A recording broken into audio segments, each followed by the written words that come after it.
Pomaže Bog, sestre i braćo, ovdje sam ispred Evroazijskog puta na dan 100 godina od velike pobede u Velikom ratu, kraja rata, odnosno dan kasnije, posle 100 godina, da iznesem jednu inicijativu za koju se zalažemo mi u Evroazijskom putu, a to je da se ovakav jedan lep spomenik nađe u centru grada i spomenik Rusima koji su se borili za Srbiju u Velikom ratu, a njega ćemo videti malo kasnije. Samu ideju je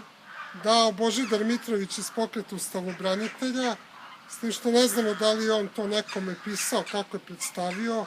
Na jednom skupu sam čuo kad je on to rekao i mislimo da bi trebalo na današnji dan ta odluka da bude ovako, kažemo, malo i medijski predstavljena. Pogledajte recimo ovaj lepi spomenik gde imamo našeg srpskog vojnika, možda Gedžu, koji je pobedio imperijalnog orla Austro-Ugarske, znači problem Solunskog fronta, čime je naša vojska skratila rat, što inače i mnogi ne priznaju. Ja sam gledao recimo dobar serijal Andy Neidel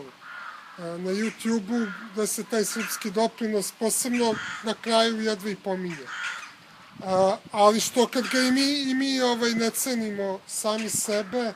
jer imamo recimo pobednika na Kalimegdanu koji je tamo stavljen zato da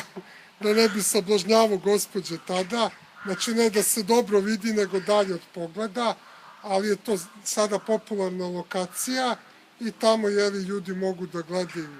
njegovu golotinju ili šta ti ja znam, umjesto da vide